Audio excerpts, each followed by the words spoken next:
Okay then, Zach. Let's pay Harry another visit and get to the bottom of all this. I have to admit, I do like spending a bit of time investigating alone.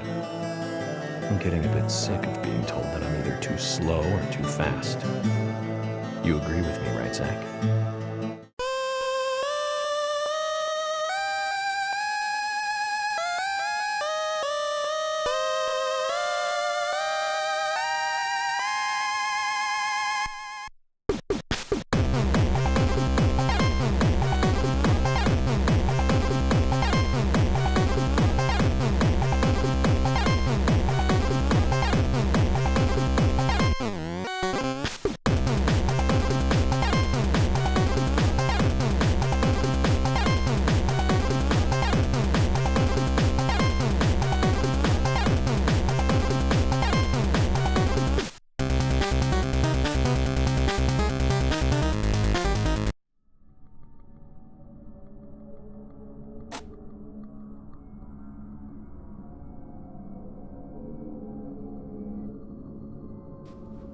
Looks like the next game is hide and seek.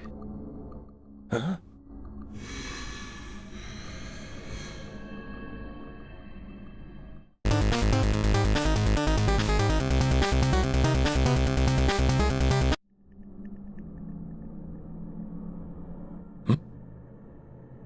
These girls, Zach. Do you see the resemblance? Anna, Becky. She looks like Diane. And Carol. Zach, look. Emily.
Huh?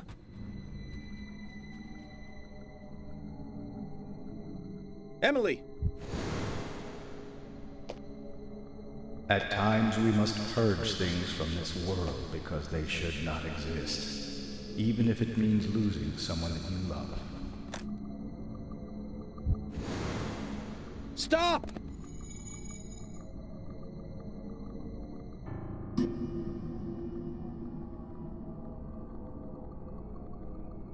Zach, did you see that? I must be getting tired.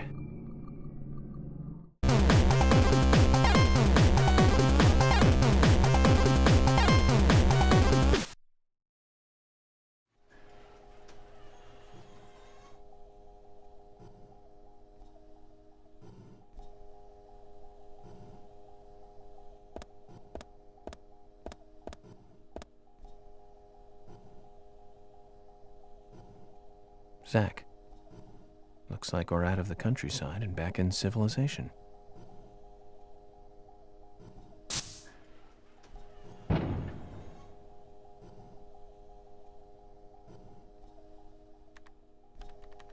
Welcome, York.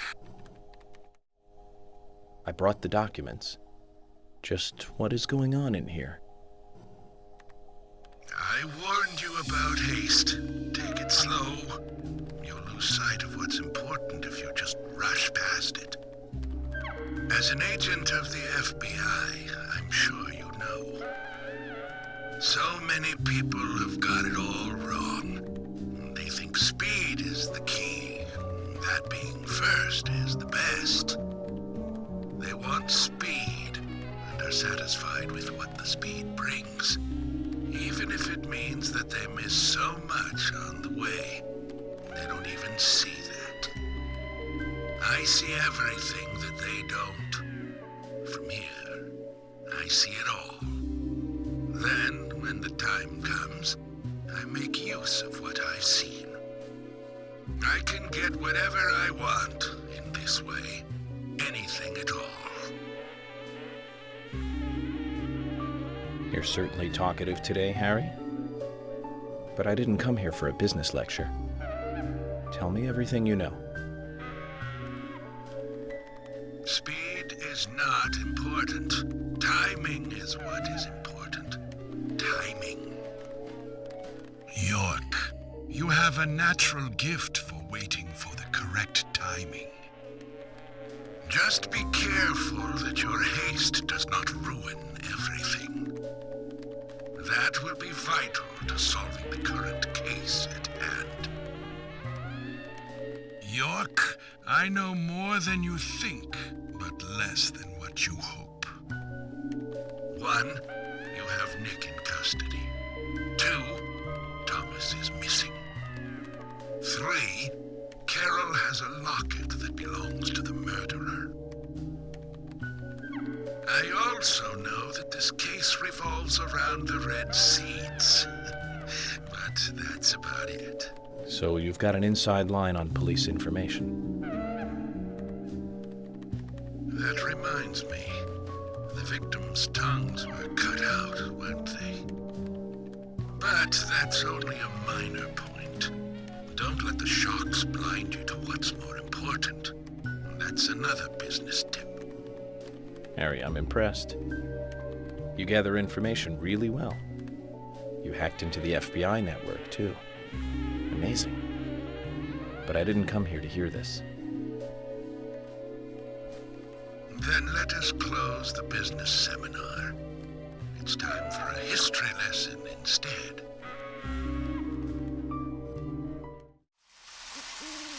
I remember it as though it were yesterday, if you'll pardon the cliché. It was dark, raining, a foggy night. My parents, who normally got along, were fighting over something. My father was blaming my mother, it seemed. So I left the house and headed for the clock tower. There was a party being held that day to celebrate the tower's completion. I wanted to see the town from above, and so I decided to climb the tower. Curious child, and saw it being constructed day after day. I'm not sure why, but I was really drawn to the tower in some way, and that's why I knew. From the pit in the theater, there's a path to the clock tower. They were just cleaning up after the party, so it was easy to get into the theater. I used the secret passage to sneak into the tower.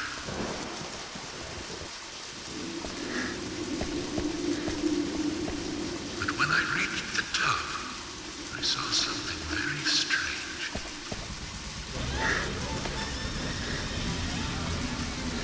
There were soldiers there, all wearing gas masks.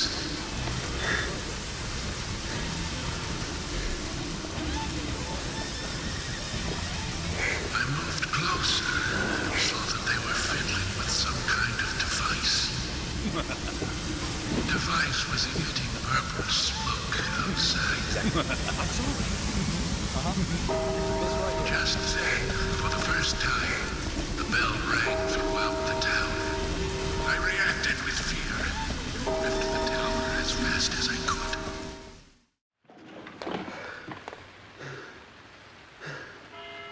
When I got outside again, the purple fog was spreading. I covered my nose and mouth and ran home.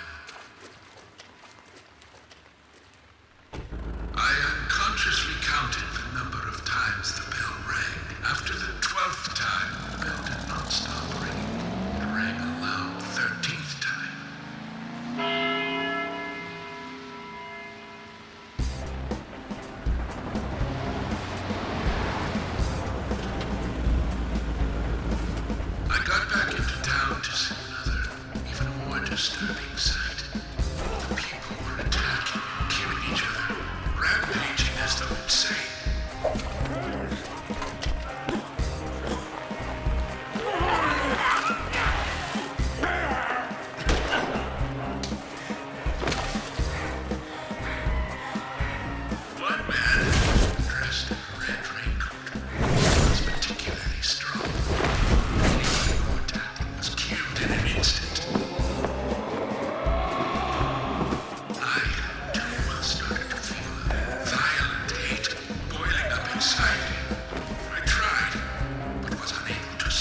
following morning, I awoke surrounded by dead bodies.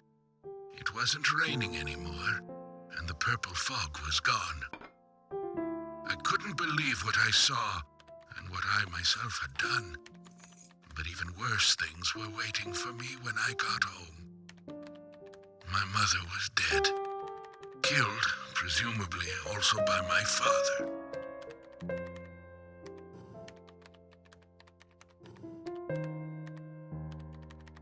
The next day, the town was overrun by military personnel. That's when the gag order was issued. Talking about the incident was unappreciated, a taboo. But even still, people stopped going outside when it rained. Country folk are very patriotic. We never tell our children about what happened.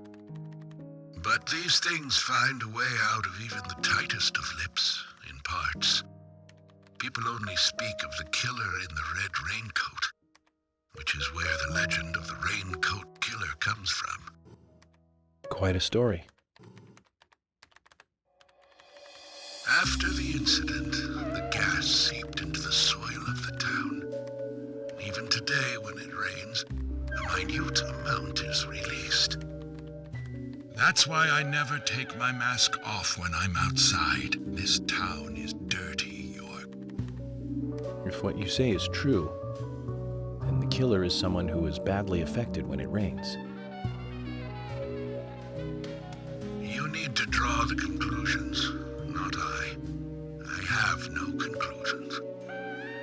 Is there a connection between the red seeds and the gas, then? This is just my own presumption. The seeds and the gas have a similar effect on our nervous systems. I believe someone figured that out and decided to use it. Or it could just be nature's way of getting back at us humans.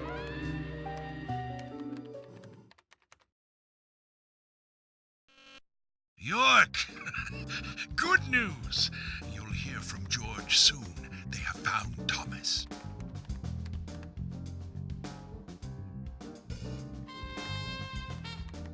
I'll tell you one last and very important thing.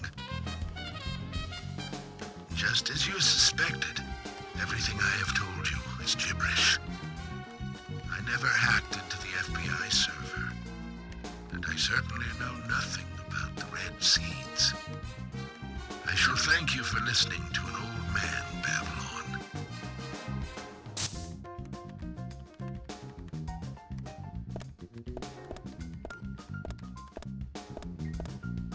Let me ask you one thing then, Harry. You're a businessman. You must be after something in return for giving me this information. York, at times we must purge things from this world because they should not exist.